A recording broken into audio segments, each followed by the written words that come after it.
Welcome to Keto Beyond the Couch, episode 260. I'm Rachel. And I'm Joe. And we are two crazy crazy ketos. And if you're new to our channel, welcome. Yes, welcome. If you're new here, please say hi in the comments. Now, here on Two Crazy Ketos, we do different things like recipe videos and we do product reviews. We talk about various keto topics, and every Monday we go live on Keto Beyond the Couch because life exists beyond the couch. You can find us in different social media platforms like Facebook, Instagram, and X. And we have a website, which is twocrazyketos.com, and that's where you're going to find all of our different recipes. Now, we do upload at least 5 new videos every single week, so make sure you subscribe to our channel. And don't forget to hit the little bell icon, and that way every single time Joe's shirt proves that you can't always trust a sizing, you'll be alerted to it. God bless you. I totally convinced Joe to go ahead and wear this morning. So it's regular size for Joe, but I actually love the fact that it's too big. It's way too big, but sometimes you can get something and it's way too small. And it's like you buy a certain size, you want to be confident in that size, but sizes are different. Right? Like, don't get discouraged just because you're like, gosh, I usually fit into this the same way, right? It's different. You were like, I am swimming in this shirt, I'm not wearing it. But you wanted to wear it so much because, hello, but it's just so big. Star Wars. I hate the fact that it's so big. Sizes are not always consistent. Well, I was trying to get this thing off of my computer in the other room to show you our new logo. But yay! Anyway, welcome to Keto Beyond the Couch. If you are new here, Keto Beyond the Couch is all about our subscribers. We love to celebrate wins, answer questions and comments from the last week. Our channel is all about community, and we love to support our community. And so we do this every Monday at 10 a.m. Eastern Time, with the exception of next week. And I'll talk about that in a second. Right. But if you're new here, the way we do this is we're going to go through and answer all of our questions and comments we found from last week, celebrate a couple of success stories, and then the last 10 or 15 minutes, we will address the chat. So if you have a question, hold off to the last 10 or 15 minutes. If you have something you want to talk about right away, then you can use the super chat function, which is a $sign down in the chat window. That does two things. Number one, it does benefit the channel, which we greatly appreciate because this is our full-time job.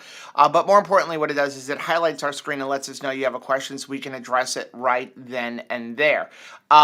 Next week, while I try to pull this off the other computer, 12 o'clock.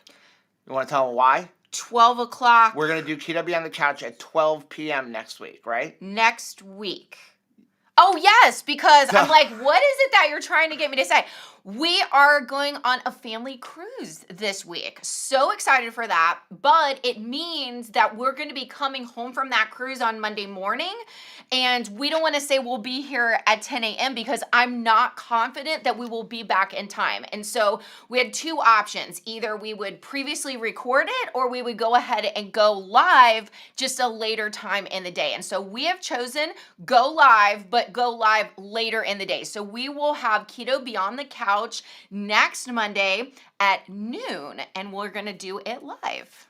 Also, Wednesday night, this Wednesday night. This week, because we're going on a family cruise on Thursday, and I can't rely on the internet on a cruise, we're going to do our live stream this week on Wednesday at 5 p.m. because I have a 7 o'clock game. Super, super weird timing, but we will make sure. So we'll be live at 5. We'll be live at 5 on Wednesday nights. So we have finalized the new logo design. I'm just waiting for like all of the files to come through, and then we'll begin changing things over. The name of our ship is going to be the Independence of the Seas. Yes. Yeah, so we wanted to just show you guys what our new logo is. There they are! An updated version of those two crazy avocados, because, I mean, we the same crazy avocados, but we're cooking up a lot more meat these days than ever before.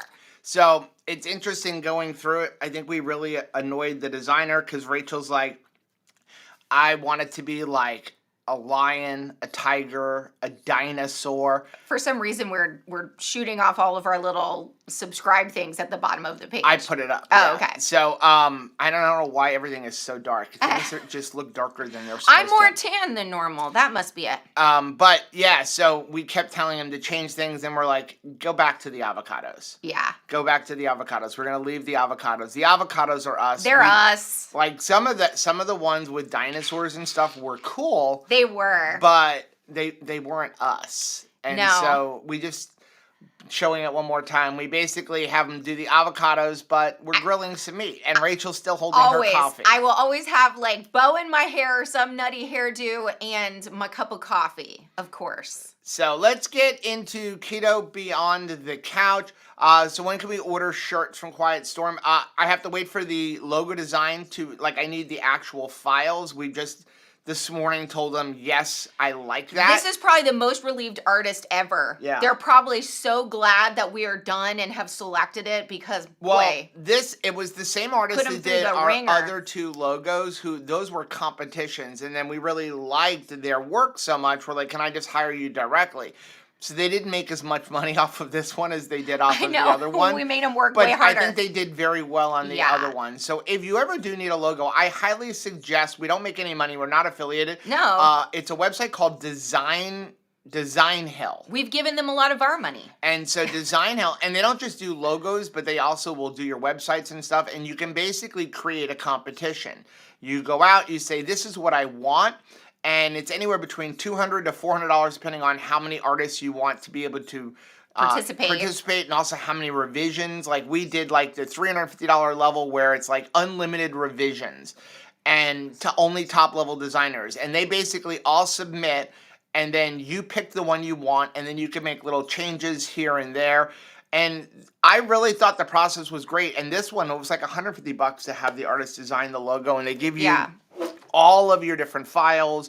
They sign over all the rights to you. So it was a nice process. It was a great experience. I hope it was a good experience for them as well. Let's start off with our Keto College Adjunct Professor of the Week. And this was a post from Donna. Hey, Donna. Said, don't wait until you've reached your goal to be proud of yourself. Be proud of every step you take towards reaching that goal. Amen. If you want to be happy with yourself, love yourself, want to motivate yourself, you need to begin that process now. That is not something that's just going to happen by osmosis once you step over a goal line. You need to begin with the decision to cheer for yourself, love yourself, and believe in yourself right now, today. It doesn't matter how many times that you have tried and quote unquote failed at something. I don't believe that you fail until you throw up your arms and give up. So long as you're willing to get back up again, dust yourself off, you're still in it. You're in it, and you're headed in the direction of somebody that is going to cross the goal line of your goals. So our first subscriber of the week is from Jen. Hey, Jen. Jen said, on the left was me before starting my weight loss journey on June 10th, 2021. On the right, February 26th, 2024. Oh, Jen, you are doing fan-flippin-tastic, young lady. So proud of you. I love it. Our next one is from Michelle. Hey, Michelle. Said before and after, this was when I was 244 pounds 2 years ago. It was these birthday pictures. I was like, what in the world? I was done with this weight and feeling horrible all the time. 81 pounds down. Yay! Praise the Lord. I'm 163 today. 30 more to go until my goal weight. Oh, Michelle, rocking it, young lady. Just absolutely rocking it. So cute. And I love that cowboy hat and the stance, right? That confidence. And just like we were saying at the beginning with Donna's comment, decide, put your hands on your hips today and decide, I am going to be confident. You start acting it out. What did they say? Fake it before you make it. But the more you practice it, the more natural it will feel. Yeah. Let's take a quick fade to black and come back with comments.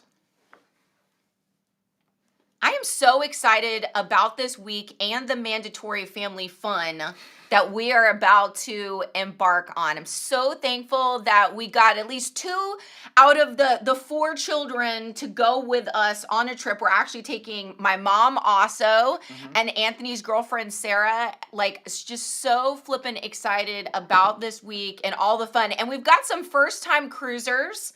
You know, Caleb, this is his first time. It's Sarah's first time cruising. And, like, I'm just excited about it. Yeah.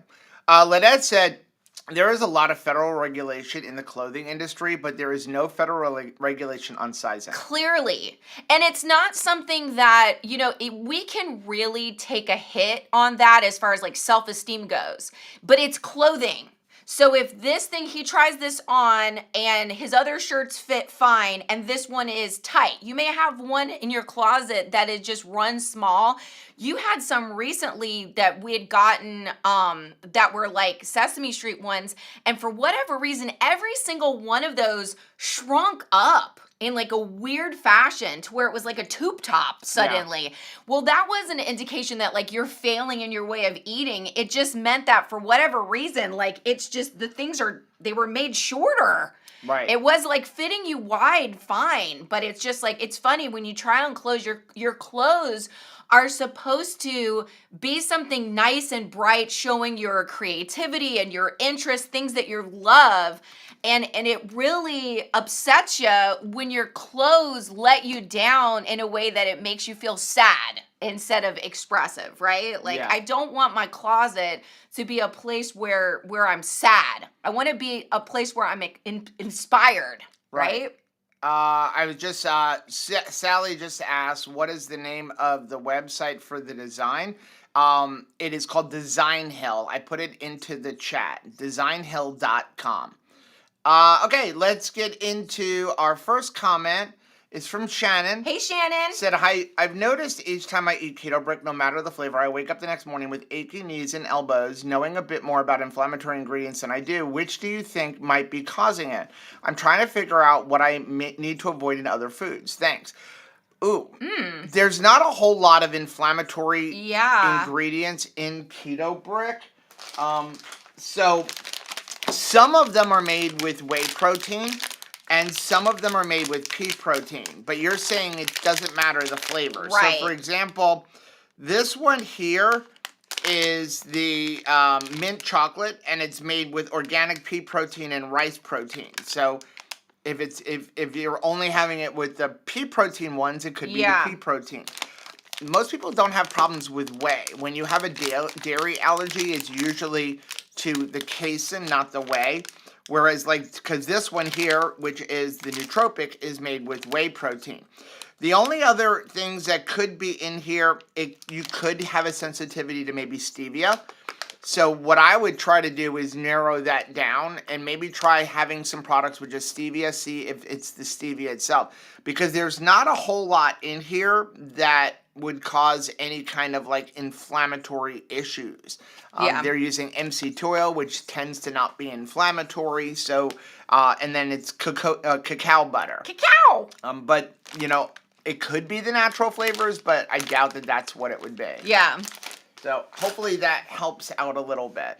You could also try contacting Crystal and Robert, like on their website, and ask them. They might be able to help you. They are completely intimate with all of the things that they put into their products, so they would be able to really, you know, line item these things. And if you don't know what Keto Brick is, it's a meal replacement bar. Most people just use it as like little fat bombs. They melt it down because each one of these bricks is 1,000 calories. I'll tend to eat like a half of one a day. Sometimes I don't eat any. Sometimes I'll eat the whole one. I know Robert eats like a brick or more a day. He developed them for himself. So if you know anything about Robert, he eats them. And he is very, very careful about what he puts in his own body.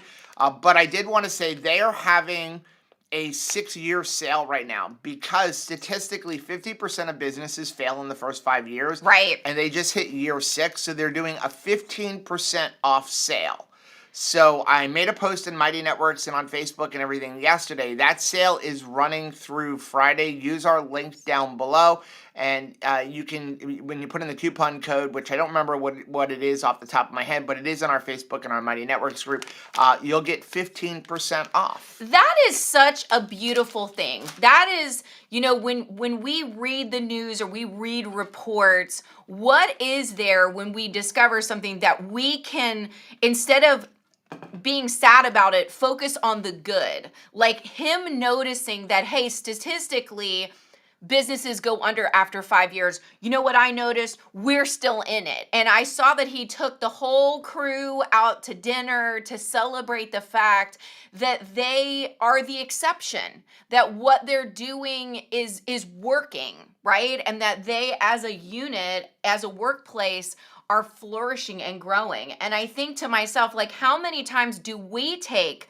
time to see, okay, statistically, how many years before someone gives up on their health goals or tries? And like, we could this week decide, hey, I'm going to celebrate the fact that we're going against the flow and continuing to maintain success. Next one is from Namaste at the Beach. Help, please. I'm so confused. I want to maintain my weight at 118 pounds, but when I follow the instructions of carb fat combo should equal my weight, it is way off. Using the recommended macro calculator from Keto Gains, it says my carbs should be 20 and fats around 141. Those totals equal 161. How can this be right? Entering all my measurements and such, they even recommended I just maintain my 118 pounds, and these two numbers added up is a far cry from that. So I'm confused. Okay, so this is going to upset a lot of people.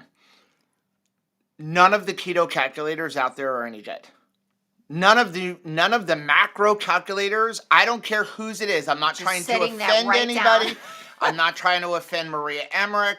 I'm not trying to offend, Keto Gains. How about your own website? Even our own. Our own gives you an idea of, we have it basically set up for following like the 1-to-1 to give you a good idea of what really is a ballpark of what should be about your minimum amount of protein and fat. But it's a starting point. Here's the problem with macro calculators. Macro calculators in themselves are a guess. They're all a guess because they don't know what's going on in your body. You can have a macro calculator tell you should be eating 1,400 calories a day and you will gain weight when you eat that 1,400 calories. Why? Because you may have slowed down your metabolism to the point where you gain weight at 700 calories, like Rachel did. It doesn't know how much muscle you have. It really doesn't know your activity level. It's like I love when you get on a treadmill at a gym and it tells you just burned 300 calories. I like it when you have... How does it know that? It doesn't. I love one of those apps that once you've worked out, it says, here's how many extra carbs are owed to you because you've worked so hard in this workout. So here's some extra carbs that you can add to your day. So what? Yeah. None of the macro calculators are any good. None of them. And most of them are going to tell you to undereat. The only way to figure out what you need to eat is from maintenance is trial and error. That is the only way. Nurse Nisha talks about it. She refers to it as N equals 1. Okay? You have to experiment on yourself. A good starting place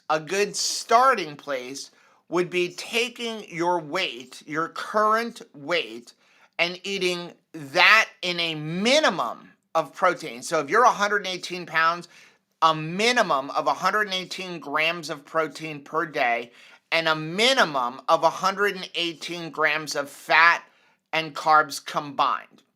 So if you're eating 20 carbs, then you would be 98 grams of fat. But that is not going to be enough.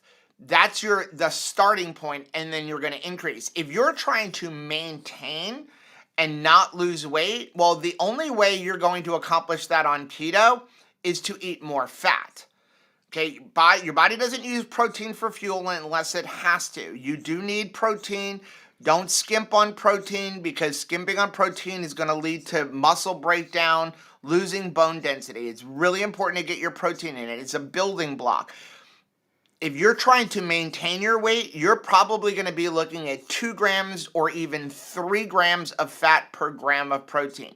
You're probably going to be eating somewhere around 200 grams, 250 grams of fat per day, because the fat is your fuel. So you have to figure out, how much fuel does my body need to maintain my weight? If you don't eat enough, you'll lose weight. Did you say 250 grams? Yes. Oh, okay. Yeah. I was just making sure. Because that would be like closer to 2 to 1. 2 Right. grams of fat to 1 gram of protein. If you eat too much fat, you'll gain weight. It is possible to gain weight on keto. I've proven that. A lot of people have proven that. If you overeat, you can gain weight. If you eat more fat than your body possibly needs, it's not going to use the fat on your body, and it will just continue to store that excess energy. I think the hardest part, the scariest part for people is that truth that you are going to have to trial and error this, that you're going to have to experiment with this and that fat dial. And I think that after years of dieting and eating, foods and getting it wrong and having yourself like go up, we're scared to do that experimentation. The good news is that when we're eating mostly meat, we're dealing with good animal fats, you're reducing your carbohydrates to as low as humanly possible, you're controlling a lot of the confusion. When we were trying to lead with carbohydrates, you were working in confusion, that up and down cycle of emotions and sugar that just kind of are surrounding a high carbohydrate diet when you were doing low fat, high carbohydrates. So as scary as it is to do this experimentation on ourselves, we are in a much safer space experimenting with what fuels us within a keto lifestyle. Yeah. So unfortunately, the only way to do this is trial and error. I would take what you're eating right now and every week add a little bit more in. Every week add a little bit more in, like maybe an extra 1 to 2 tablespoons of butter per day, every day for a week. Even try it for a couple weeks. Then see what's going on. Not so much with the scale, but because the scale, too many things fluctuate on that, but with your size. How are you feeling? Your body does want to be in homeostasis, so it wants to use everything you're giving it. If you give it just a little bit more each week, your body will speed up metabolism. Most people are under eating. Most people are eating around 1,300 or 1,400 calories, which is not enough, but we've worked ourselves into a corner by slowing down our metabolism, which is what our body's supposed to do, by the way. But anybody who tells you these are the macros to not gain weight, or these are the only macros to lose weight, I hate to sound mean, but they don't know. Right. They're guessing. It's all a guess. Even a DEXA scan that's going to tell you this is your basal metabolic rate, that's just based on height, weight, age, bone density, muscle mass. It still doesn't know if you've slowed down your metabolism. So you're going to have to kind of trial and error it on your own. And it makes sense if you're coming from previous diets, which is basically a carb management diet, which a lot, like before keto, that's what we were trying to do. How much food should we eat? Well, when we were eating with a high carb diet, there is no shutoff valve for carbohydrates. There is no clear indication when I'm full, and it doesn't last for a long period of time. So that is why a lot of times they're prescribing a fence around it, because they're telling you how much fuel to have every day. When you're in a keto lifestyle and you're leveraging protein and fat, you will have a shutoff valve. There will be a time when you can authentically get full with this fuel. Yeah, Leda said I started eating more meat and fat and I lost 3 pounds. That is awesome. Yeah, it's you have to keep trying and error. Next one is, if my screen will come back up, which it's not going to. I'm going to read it here, that's all. Here it goes. From Adriana. What is the best wing sauce? I know that's what it says. She wanted to know. What is the sauce that you guys use for wings? You can make a combo if you just want hot sauce, like butter and Frank's Red Hot, not the wing sauce, just regular Frank's Red Hot. And the sauce that we use is G. Hughes. I left links for it down below on Amazon. You can buy it in Walmart. You can buy it in some grocery stores. You can buy it on Amazon. They have a lot of different flavors. Our favorite two flavors are the Thai curry, or it's no, not Thai curry. It's Thai chili. Yes. It's a sweeter sauce, but it's got a little bit of a spice to it, and also the Caribbean jerk. You can get What you call me? You can get like 6 bottles of the Caribbean jerk for like $20 on Amazon. The Thai curry for some reason is more money, but again, it's multiple sellers. But you can buy it online. You can buy it in Walmart, and that's what we use. It's pretty clean ingredients so long as you're okay with sucralose. But I like the fact that they don't use a bunch of bad seed oils in them, which is one of the reasons we use those. Next one is from Gail. Hey Gail, you guys are so inspiring. Thank you for putting yourselves out there. I had never tried bacon jerky until I watched you prepare it for RV Unplugged. I went out and bought some thick cut bacon, which is what I prefer anyway, and wow, what a game changer. I am happier eating less bacon because it is chewier and seems less greasy. Thank you so much. Yes, that is like, for all of those reasons, we absolutely love it. If you buy bacon and you've ever said to yourself, gosh, this stuff shrinks down to nothing once I cook it. Not if you do bacon jerky. Not if you do bacon jerky. And even though it seems like, wow, once you're done, you're going to have these great big things. Is it going to be greasy? Is the mouthfeel going to be disconcerting? No, it's actually really, really nice. Next one is from Sandy. Hey, Sandy. At some point, can you explain where you guys filmed RV Unplugged and where you first parked? Was it all within Margaritaville? If outside Margaritaville for filming, did they convert an empty lot? Kind of confused about that part. Thanks. Getting more excited for each video you release. So, before and after RV Unplugged, we were at Camp Margaritaville, Auburndale, Florida, which is who provided the $25,000 grand prize. The filming was outside of Margaritaville in like a big open area that they had, that they allowed RV Unplugged to come in and basically convert into a set. So if you look, they have on the RV Unplugged Facebook page, they've put up some pictures of the set. It doesn't do it justice. It doesn't. We have some video, but they haven't told us we can use that, even though they have already shown you what the set looks like. But basically, they had a giant Alliance Valor toy hauler there. That was like the main thing. And then they built and made these benches. Gorgeous and had, benches.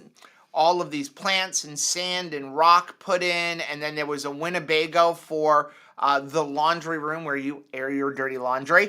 And it was a really cool thing. The cool thing is that the people who set that up, they were volunteers and they did it in a day.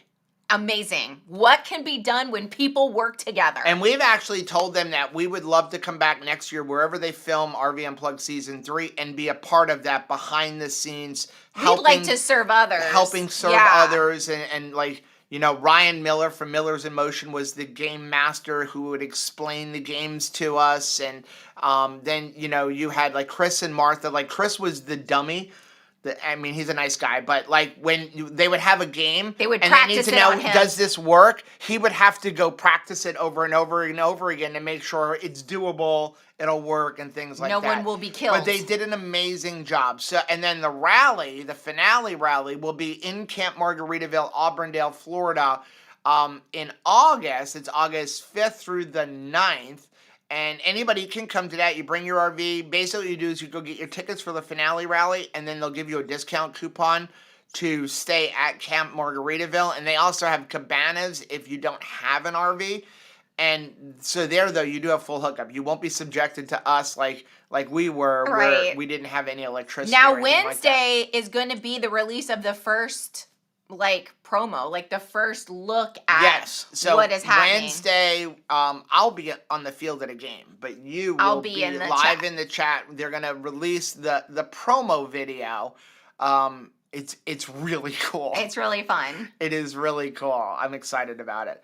Next one is from Kimberly. Hey, Kimberly, chickens eat meat. Not sure if you guys are aware of that. Yes, I am. When they are out in the grass, they're eating insects, worms, etc. My grandpa used to chop up hot dogs and throw the pieces in when the chickens were out eating.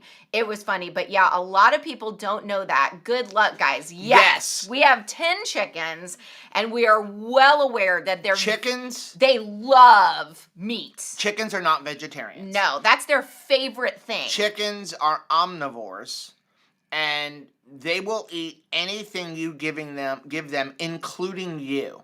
If you were to go lay down on the ground in your chicken coop and go to sleep, they will peck you. They will try to eat you overnight. Yes, they will. They will eat anything. There's an Alaska show I watched once where this guy had chickens, and he literally he had killed a wolf, and then he put the carcass of the wolf. I think it was a wolf, or maybe it was a bear. I don't remember. But he put the carcass like in where the chickens are, and the next day they came, and it was nothing but bones. They literally ate everything off of it. Eat it clean. That is why when you see vegetarian-fed chickens or like eggs that are vegetarian-fed, use that. No, these eggs were the chickens were not fed any meat. That means those chickens were not fed a proper chicken diet. Yes, the PCD. Yes, so chickens do eat meat. And I think that one, this system is so annoying me. It may be time for a new computer. Right. Because I can't see what it says. I know it. And we can't see up there either. And this screen just went out completely. Okay. Come on. Pivots. Edit slide. There it is. There we go. Okay, my coach told me to never eat chicken again, and of course now it comes up. Because it raises estrogen levels very high in men and women. I've been told a few days ago, I'm 55 and I don't know what to think. I've done research and chickens are nothing but hormones, unlike cattle. It's been very upsetting, and I'm going to keep doing my homework. But I must say it makes sense, especially in this day and age with chickpea and GMO everywhere and everything. Okay. This is wrong. So, in the United States, and I left some articles down below in the description, in the United States, no chickens, whether they are for eggs or for you to consume, are given any hormones. It is against the law. They do put on the package, but it's marketing. You will see hormone-free, raised without hormones. The law says they can put that on the package, even though all chickens in the United States that are commercially sold, whether again for eggs or for the meat, they do not have any hormones. Now, you may have a backyard farmer who's feeding his chicken hormones, but all the stuff that is sold commercially in the United States is hormone-free. So what they did is companies want to convince you that my chicken is better than this chicken. Right. So they put hormone-free on it. But chicken. I'm a driver that's licensed and insured. Yeah. But that's the same as every driver is supposed to be. So every package is completely hormone-free. Some companies choose to put hormone-free on there, but you will see right below it, there is another further statement saying all chicken is hormone-free. So basically the government said you can put hormone-free on here, but you also have to put a statement below saying that it's against the law to use hormones in chicken. Right. With that being said, some chickens are allowed to give them some antibiotics to help with them not getting sick. There's certain levels, and again, it's all in the article down below. There's 2 different articles on it. The bigger problem with chicken over beef and ruminant animals is that most chickens are fed just a bunch of seed. They're fed a vegetarian diet. And as we just discussed, chickens are not vegetarians. And a lot of the feed that they're given is GMO. Mm-hmm. That's the real problem. However, you do still have that. You have that same problem with meat. So meat in itself, like beef, they also, though all cattle are grass raised, some are grass finished and some are grain finished. And the grain finished, especially corn fed ones, many times are getting GMO grain. So it's kind of not that big of a deal. The bigger problem with chicken is that chicken is extremely lean. And because it's lean, it's a little bit higher in omega-6, but you can offset that by eating some fish and stuff. And also, if you're eating grain-finished cattle, it is also higher in omega-6. Also, and there's another article about it down below, but cattle that is raised for meat, not dairy cows, but cattle that is raised for meat are allowed to be given hormones. So the chickens cannot get hormones, but cattle that is not being used for dairy can get hormones, and they do give them growth hormones. But they can't give them to chickens. Should you eat ruminant meat over chicken? Yes. Is chicken going to kill you? No. If you can afford it, which I cannot, buy pasture-raised chickens, and then you don't have to worry about any. Or grow your own. Yeah, or grow your own. Well, that would be pasture-raised. So if you buy your own, or if you grow your own, or if you buy pasture-raised chickens, which tend to be a lot more money, they're out foraging for worms and bugs and eating whatever they can Since we're find. on the topic of chickens, I just want to remind everybody that in the Mighty Networks, there is an egg decorating contest that is going on right now. You'll see that there's a group set aside for 2KK egg contest. If you are decorating eggs, you can put your post for there as many submissions as you want to for the event. We're going to be accepting it, entries until I think it's March 24th, basically the week before Easter. Joe and I are going to narrow it down to 5 entries, and then we're going to let the Two Crazy Ketos family vote on who it has the #1 decorated egg, and we will be providing an award for that. Linda said, Joe, do you really believe that after 2020? I believe nothing. When it comes to the hormones, yes, because they do stringent testing on it, and it's just not something I worry about. We're never going to be perfect. We're never going to eat perfectly, and anybody who tells you they eat perfectly, they just are misinformed. We're never, ever going, there's only one person who's ever been perfect. Well, you can't allow yourself to be mopped into a corner of fear. Yeah. That can lead to other things. When you talk about if you're so afraid, that can impact your weight loss and your health management. Yeah. Let's take a quick fade to black.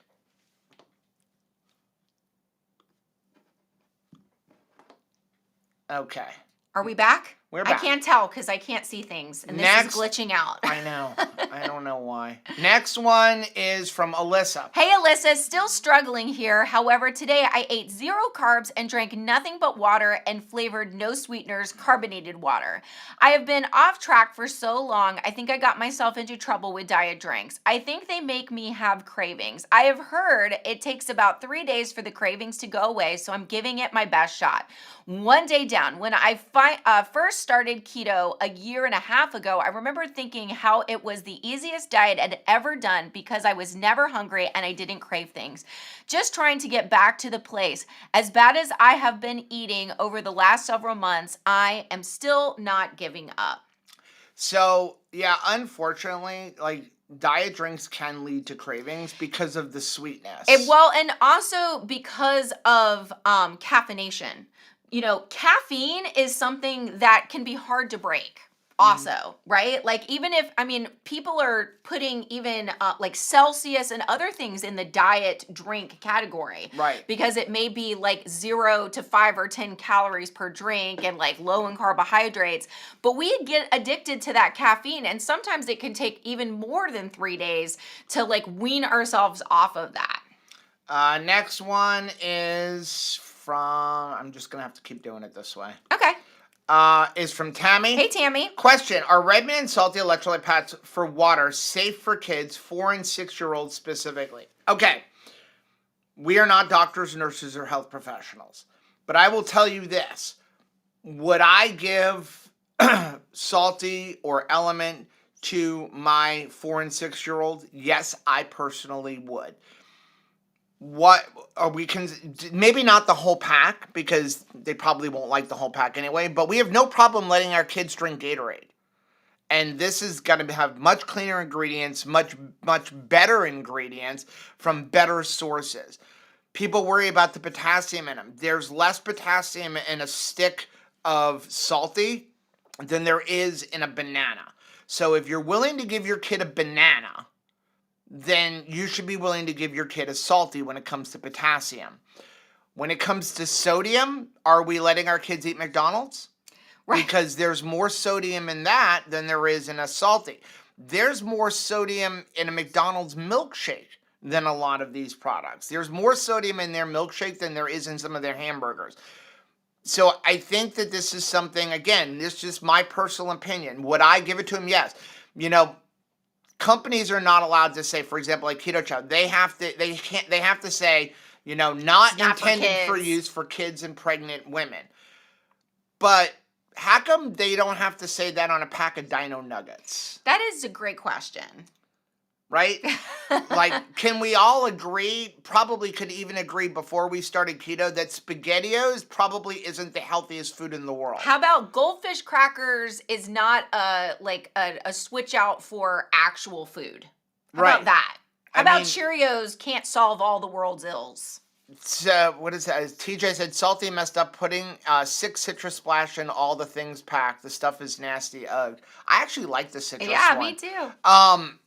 But it just comes down to, what are you willing to do? What do I hand out salty and Element and Keto Chow electrolyte drops to trainers, and they think the ingredients are great, and I've seen them give them to players. No, they're not 4 and 6.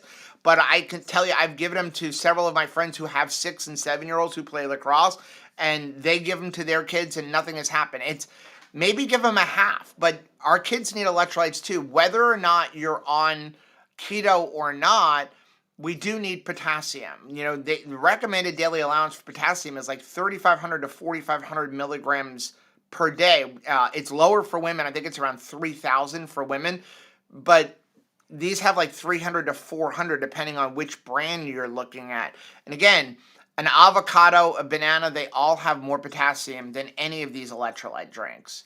I wish we were doing more to vet things like Pedialyte and Pediasure and all of these things that are marketed to our kids. But when you look at the ingredients, it's seriously frightening. If you go pick up a container of the Pediasure and just think to yourself, like, would I want to put these ingredients inside of my child? Yeah.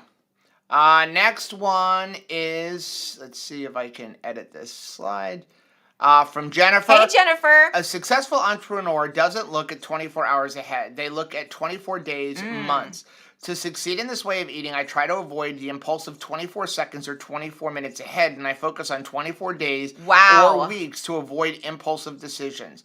If you look at my freezer, it seems I'm focusing on 24 years. What a brilliant thought, Jennifer. You are so right. If even in the moment, if we find ourselves in like a craving moment, to say to ourselves, what is this going to mean tomorrow?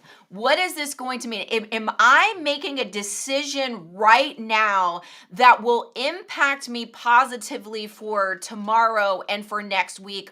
Or am I just like in a YOLO movement, as if there is no tomorrow, or I'm not going to have to pay for this later? Like deciding in the moment, like, do I care about the future or not, can probably really change our decision making. Wow, that's smart. I think I may have fixed it. I think we had a loose cable. Oh, good. Next one is from Jamie. Hey, Jamie. Jamie said, I have a fitness tracker, and last month I challenged myself to stay above a specific PAL. So that's, I think it's PAI. It's like your personal fitness level, basically, the entire month. I did it, but I realized how much of a joke PAI is. I spent hours digging and moving soil. I got 12 PAI. I spent 45 minutes struggling with a boss on a video game. I got over 20. Apparently, the boss battle was harder than yard work. Just letting people know that PAI is only tied to heart rate and not actual activity level. That is fantastic to remember, because yes, we're using a lot of other like devices to to tell us what our movement is, but like how many times do we come back from something where you've walked a bunch of flight of stairs or you've gotten a lot of steps in and it's not quite right. And in the same token, there's times where I can remember one time, I was joking recently about it, that I was mixing up something for a recipe and it was registering in my tracking app as like, are you on an elliptical? Yeah. And I'm like, yeah, absolutely. I'm on an elliptical right now. I want credit for when I'm not doing something and I'm getting like false credit. All of the listen, they're good tools, but they're not the end all and be all. Right. I mean, I have sat on my mower. I have a 0-turn mower, right? Going like this, and it registers that I'm walking. Right. And when I'm done cutting the church, it tells me that I've just walked 5 miles. But I never got off my butt. Then you have times where like I'm walking around all day long and I'll get a thing saying like you haven't stood up because it's looking for certain metrics that maybe you haven't done. So don't live and die by them. Yes, they're cool, but just understand that they're not perfect. Right. You know, again, it's registering like what is your heart rate? Well, if you get really excited, your heart rate's going to go up, and it's determining that, like, oh, you just did a bunch of physical fitness. That's not necessarily true. I just wanted to take a second and say thank you so much, Linda, for congratulating us on 260 episodes of Keto Beyond the Couch. This does represent 260 weeks in a row. The only thing we've of been us consistent doing on.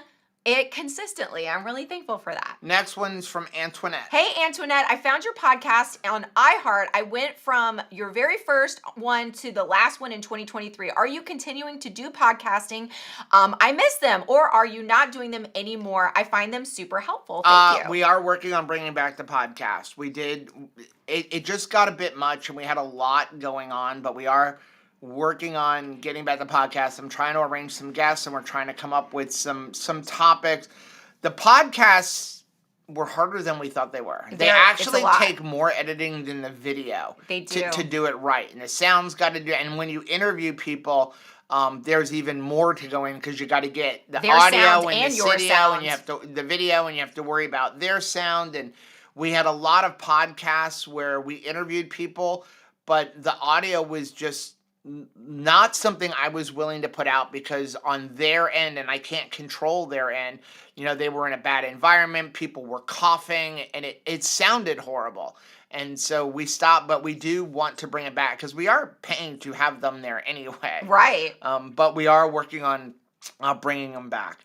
Next one is from Vanessa. Hey, Vanessa. Any tips on losing those last 10 pounds? They seem to be the most difficult and elusive ones out of the almost 60 I have lost so far. Thank you. Well, there's a lot of factors, Vanessa. Number one, think to yourself, first of all, did I pick this number out of the air, and is this the number that I'm supposed to be heading for, right? Sometimes we just think to ourselves, gosh, I need to lose like 100 pounds. And then we hold ourselves to that number as if that is the right number for us. Is our body happy and in homeostasis at whatever pound short of the 10 pounds that you estimated for yourself? Because I can remember when I was first starting to lose weight, I would get those numbers where it said, you know, my ideal body weight was 115 pounds. Well, at my last known weigh-in of 128 pounds, I felt like I was good. And I didn't need to pursue another 10 pounds or another 12 pounds to get myself in that perfect number of 115 pounds. But if you are if you feel like you're still struggling with 10 more pounds, and that is an accurate, you know, if you think, well, that's right, that feels right to me, then I would pursue it in the areas of stress management, and I would pursue it in the areas of strength training and see if that isn't where you need to take notice. Not in restricting your food in a different way, because here's the thing, you're wanting to maintain where you're at. So you don't want to get to your goal weight and have worked yourself into a position where all of a sudden you're eating too little. Right? So I would pursue those last 10 pounds in where can I manage my stress better and how can I strength train? And my suggestion is take a break. Yeah.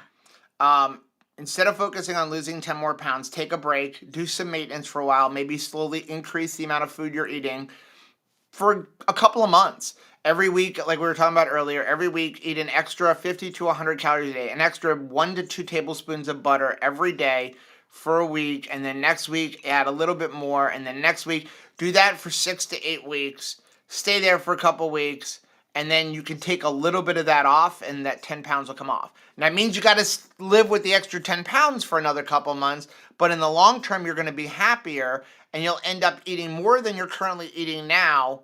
So you're basically starting your reverse diet now so that you could lose the 10 pounds. It's like Jennifer talking about not thinking about today, not this 24 minutes. You're thinking ahead. You're thinking you've got a plan for future success, not just like I want what I want, like quick, fast, and in a hurry right now. Because what a lot of people will do is they'll just slash more food out. Well, I want to lose these last 10 pounds, so let me drop off another 300, 400 calories. And you'll probably lose it. And then you'll probably gain it right back as soon as you lose it. Right. Because you're slowing down your metabolism. Next one is from Audrey. Hey, Audrey. My husband is a type 2 diabetic. He's been wearing a CGM the last week and has been about another week with it. He's been eating well. I do the cooking. He has noticed the peak when waking up, but his numbers seem to be highest at night while he's sleeping. No snacking before bed. Most talk about numbers going down at night. Reasons why they might go up while sleeping. So it does happen with type 2 diabetics and especially type 1 diabetics. It's an insulin thing. I don't know. You haven't stated, again, we are not doctors, nurses, or health professionals. But I've done a lot of research on this because I had noticed it with some of even our coaching clients. And so a lot of times what happens is if you're medicating with insulin, sometimes you may have to adjust your dosages. And then also make sure you're eating a fattier meal when you go to bed, when he goes to bed, and try to cut the eating earlier. So if you eat right before you go to bed, your body will start utilizing that for fuel. And if you're eating a higher protein, it will end up converting some of that to glucose because you do have glucose demands while you're sleeping. Now, the reason it should go down when you're sleeping is because you're not eating anything when you're sleeping. But if you ate a big meal, especially a higher protein meal beforehand, and your body has those glucose demands, it will create the glucose. So the two things that I would try is, number one, make sure check out any medications. You may have to adjust medications. Consult your doctor and say, like, why is my glucose going up overnight? And they can maybe adjust some things with you. But also try ending your eating window a little bit earlier. Next one is from Trish. Hey Trish, hello my beautiful meaty friends. I'm needing some advice since I've never cooked brisket or corned beef before. Well, this is a great time of year to do it, right? Because St. Patrick's Day. Aldi has corned beef brisket point cut on sale for $2.99 a pound this week. I'm assuming this is just a point cut brisket with the corned beef brining packet. Can I cook this low and slow in the oven like a regular brisket? Aldi also has corned beef flats for $4.99 a pound, but I know that it's a much leaner cut of beef. Is it worth the extra cost? Okay, this is my wheelhouse. I know, great question, Trish. Thank you. Okay, so corned beef is they use a salt brine. So even if you don't put the brining packet that's in there, that seasoning packet, it will be a little bit saltier. You can still cook it like a regular brisket, and a lot of people do. Most people boil them because it is going to be a little bit saltier. Right. Now, when it comes to the point and the flat, for years, I bought the flat because the flat slices nicer, and you get more meat. But now I would rather buy the point because the point has more flavor because the point is much fattier. If you're cooking it low and slow, it won't shrink nearly as much as if you're boiling it. And when you boil it, it does shrink way down. If you ever made a brisket by boiling it, which is how most people make a corned beef, it shrinks drastically. That doesn't happen as much if you're going low and slow. It's like the bacon jerky. It doesn't shrink nearly as much. So I personally would say the flat is not worth the extra $2 a pound. You can actually go if you don't want the corned beef aspect, you can go to like Costco, Sam's Club, and buy a big packer brisket for like $3 a pound, and then just cut off, and you have the flat and the point. You can cook them separately. You can cook it in 2 or 3 pieces, and you're getting a lot of that fat, and then you don't have to worry about all of the salt. And then you can definitely cook it low and slow. But personally, I don't think the flat is worth extra money. That is. Remember, we're keto. We want the fat. That's like when you go to the store, and think about this for a minute. Get the sale. 75-25% beef is much cheaper than 93.7. We want the fat. Now, yes, the fat will shrink down depending on how you're cooking it, but they charge a lot more money for that 93.7, and some of it's because people think it's healthier. Right. And so they're gambling that, hey, we can charge $2 more a pound for 93.7 because people are willing to pay because they think it's healthier. Now, yes, it's technically got more actual meat in there when they can use the fat as a filler, which is why it's cheaper. But for us, that fat brings flavor. And so why not, consume that fat? We'll cook up the ground beef, and then with the pan drippings, we'll add some keto chow, like their savory flavors to it, and make up a gravy so that we don't lose the oil. I mean, we will also make, like, if we make a pizza, we'll pour the oil back over top of it. So, like, remember, that fat is our fuel. So, like, we a lot of times want it. So we'll buy it for that purpose. Jen, thanks for the $10 super Jen? chat. Said, recently I've been experiencing symptomatic hypoglycemia between breakfast and lunch. I'm not on any diabetes, but my endo says I need to increase my carbs. I asked for a fasting insulin. I have no, again, we're not doctors, nurses, or health professionals, but I love the fact that they're telling you to increase your carbs because your blood sugar is too low. I mean, does he understand that you're eating keto? If it was me, I'd personally look for another doctor, but that's just me. When you say symptomatic hypoglycemia, like, what are you feeling? Is it an electrolyte issue? Right. Like, how low is your glucose going? Because unless it's in the 50s while you're active, I mean, I'm curious, like, how low is it going that you're feeling? Because if you're just, like, getting tired or headaches, that could just be an electrolyte issue. Yeah. So I'm curious about that. Let us know. Next one is from Sue. Hey, Sue. So if you're fasting with black coffee or salty, break that fast. I'm going to the gym for 3 hours, aqua classes. I take water with me. But what if I add a salty packet? Don't know how long I will fast. 22 hours at this point. Okay, so it depends on who you talk to and what you're fasting for. Technically, salty and black coffee, for some people, will break a fast. Salty does have stevia in it, which is 0 calorie. I think it's like 2 calories per packet overall.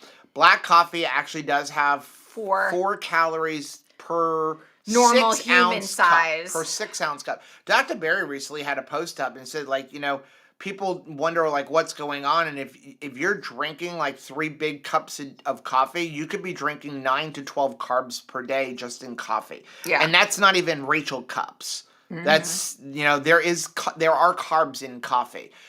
But do I think that black coffee or salty is going to affect you in the gym? No.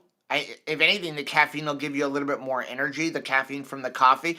And I would absolutely use salty before going to the gym because they're electrolytes, and that's going to help with all your muscle contractions and working with your muscles. Would I eat a giant meal? Probably not. There you go. She's answering back.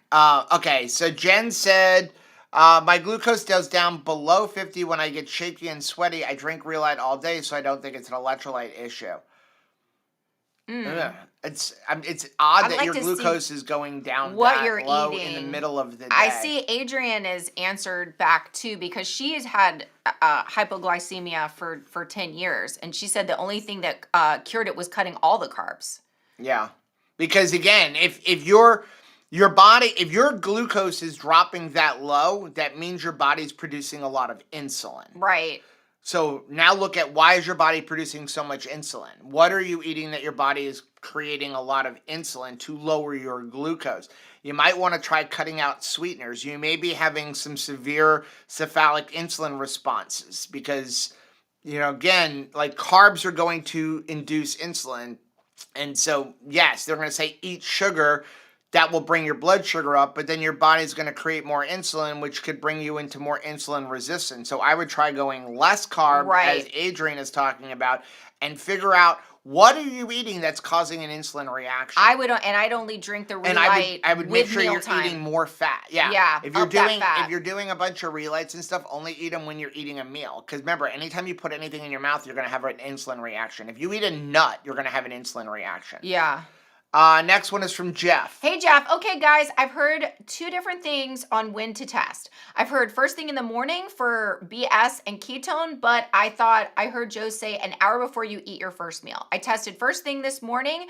My blood sugar was 127. An hour later, only drinking some water, tested it again. It was down to 97. I understand the dawn part, but when is the right time to test?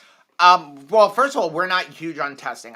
We don't really ever test our ketones unless we're just like in a whim, or we're feeling like really, really we're doing weird, some sort of a or challenge. we're doing a challenge. I don't really test my ketones.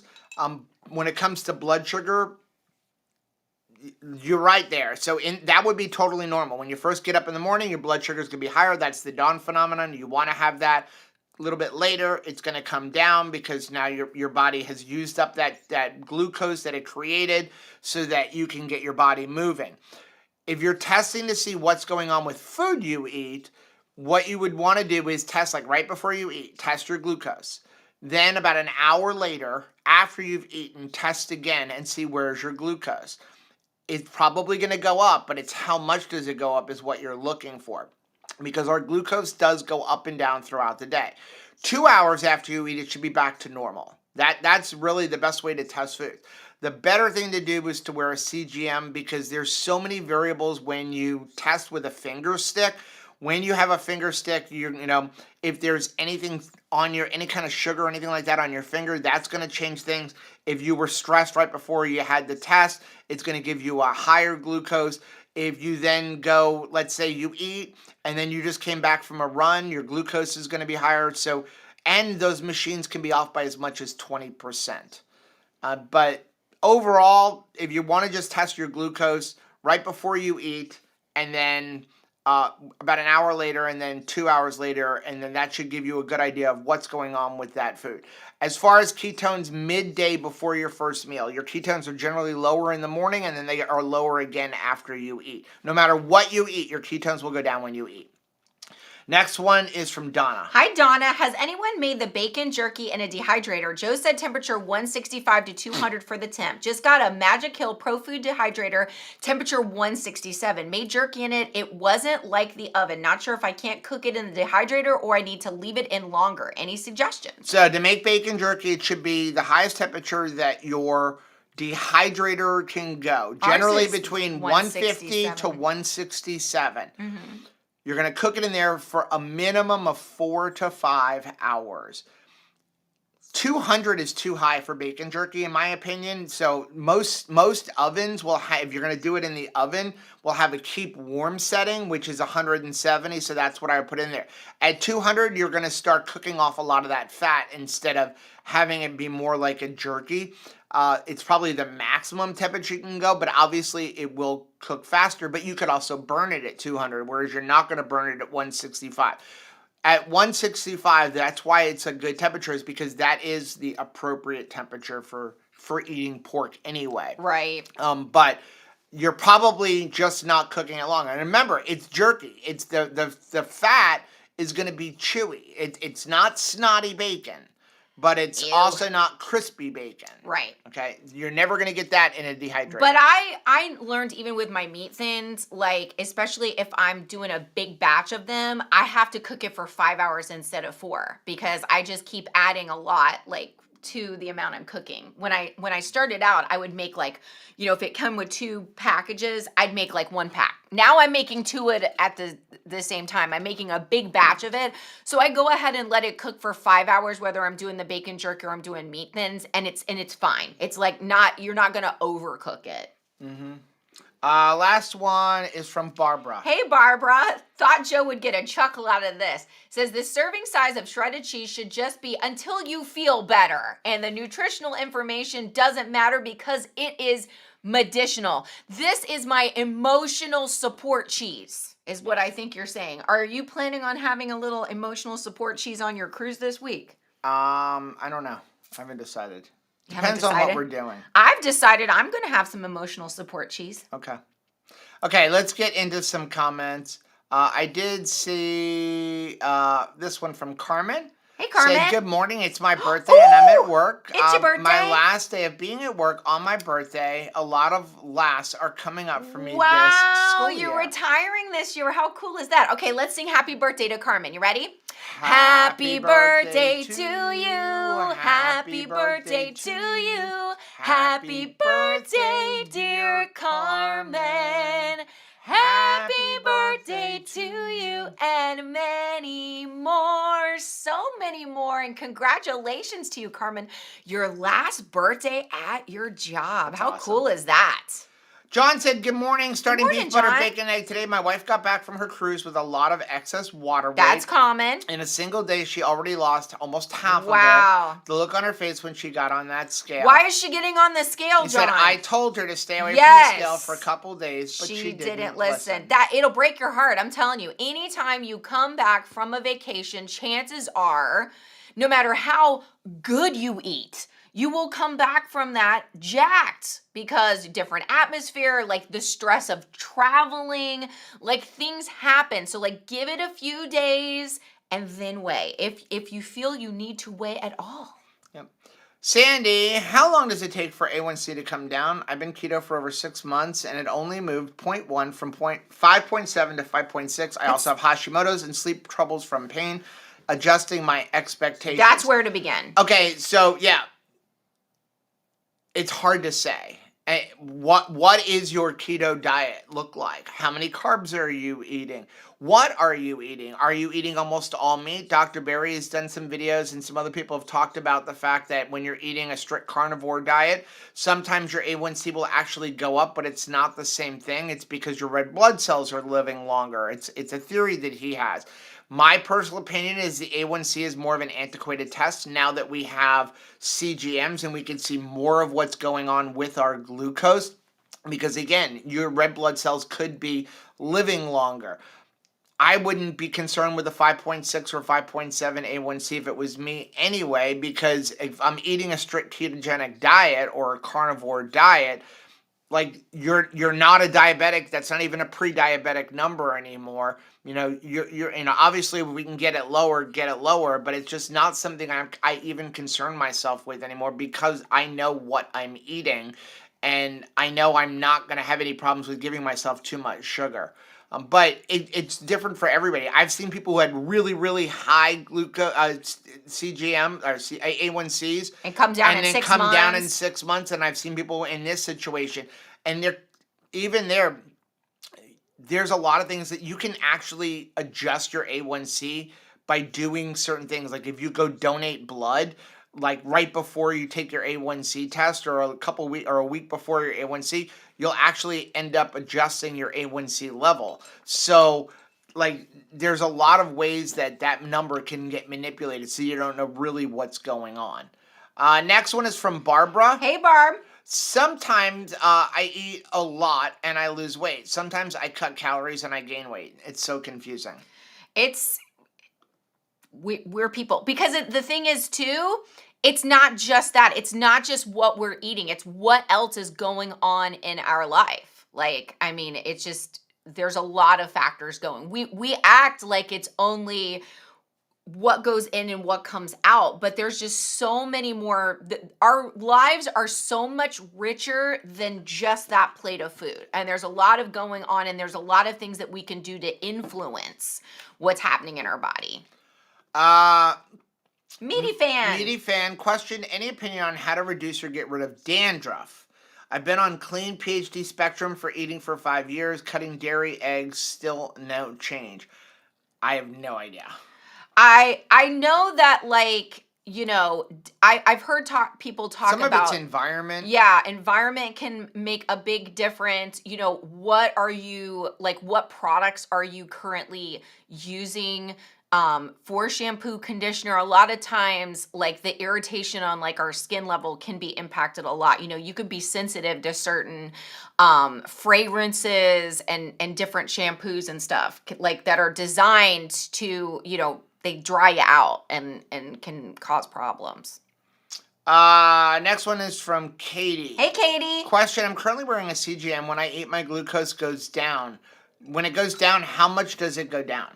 Like, again, your glucose is going to go up and down through it. It's never going to stay the same level. But every time we eat, we do have an insulin reaction. Sometimes it's going to be evident if you eat a really high protein meal and a very low fat meal. You could end up with a little bit more insulin reaction. But even when you eat fat, you're going to have a small insulin reaction. So carbs and sugar are going to give you the biggest insulin reaction because your body's going to release that insulin to help offset some of that sugar and the glucose. But protein and fat will also create insulin reactions. Chewing gum.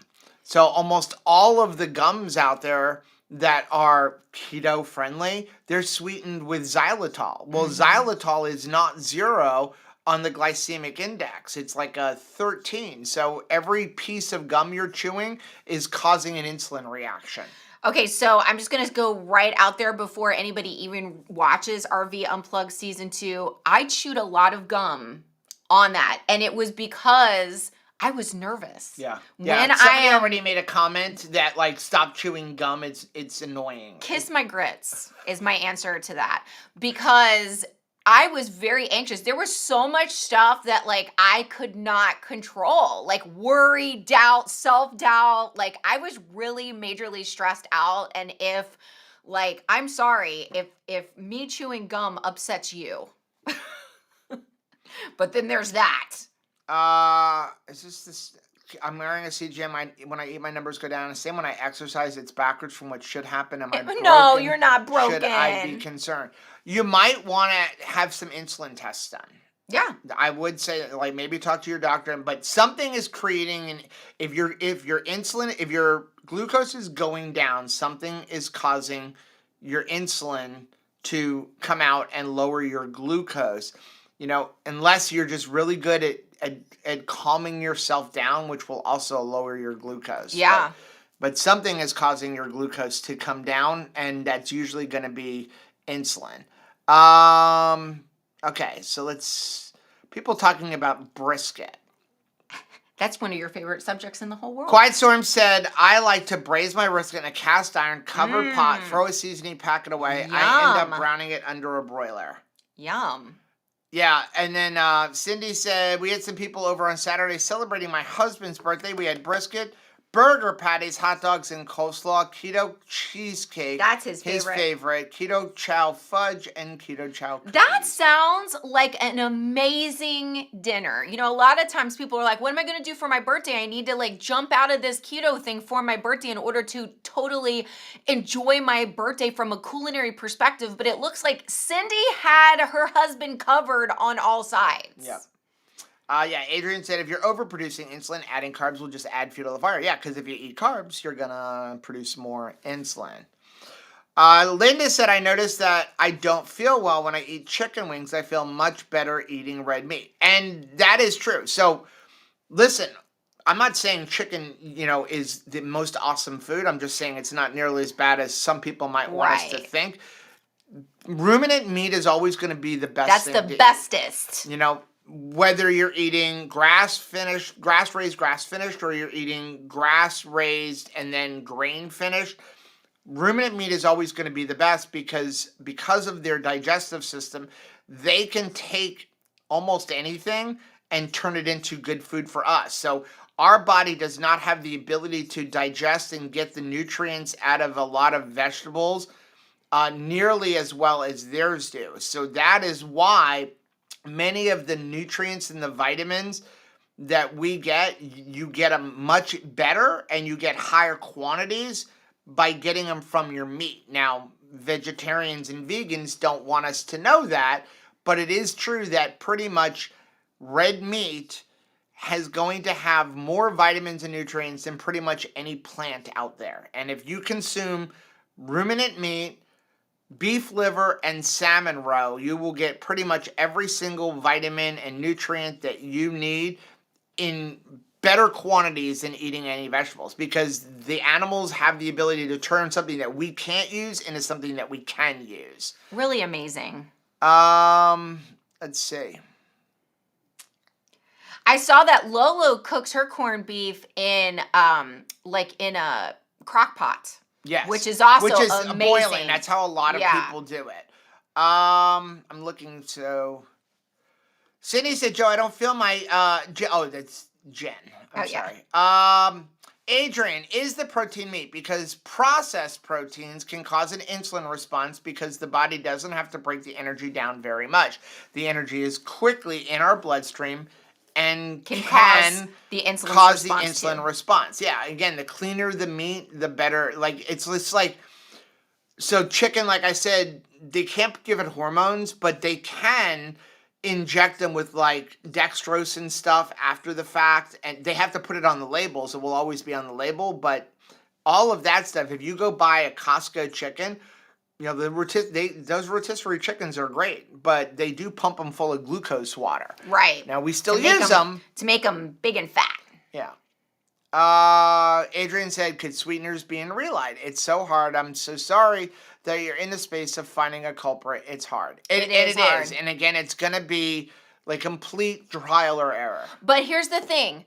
Investment in what works for you and what doesn't work for you is never a poor investment. The things that you learn about yourself, it is going to be invaluable to your future, right? So it's a struggle, but how many things have we invested or investigated, you know, in a job or in another person, and that information, like once you learned it, goes nowhere, right? Whatever you do in this time that you're investing in yourself and learning what works for you and what doesn't, that's always a good investment. So I mean, be patient with it, but you're learning about you, which is a good thing.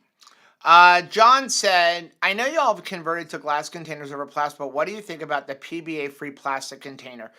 So we will use plastic containers to store stuff cold. We just don't use it to cook.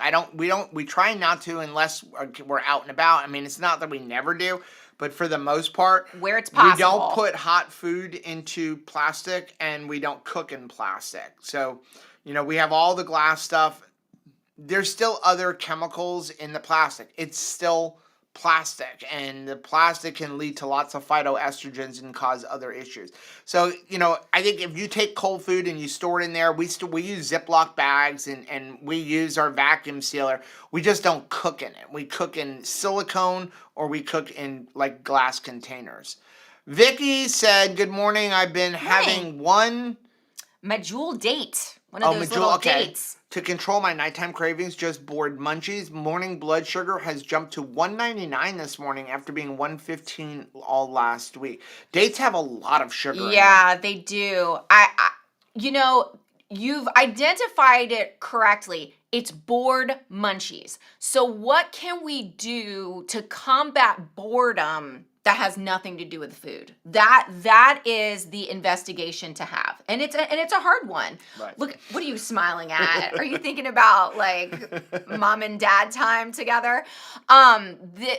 We can do other things, right? Like I can put you on a crossword puzzle or like find a craft. That's no fun at night. You're a mess.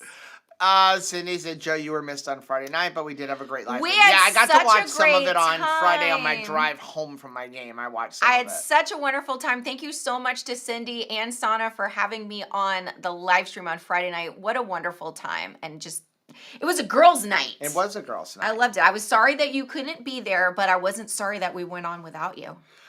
So we are going to get, Linda said RX bars are my culture. It's sweetened by dates. Yeah. Oh, there you go. So we're going to get off. Again, we will be back live on Wednesday at 5 p.m. Eastern Time. Live at 5. And then we do have some other videos coming out. We'll have some videos coming out while we're gone. And then next week, Keto Beyond the Couch will be at noon. Instead of 10 a.m. Eastern Time. Have a great week, everybody. Bye.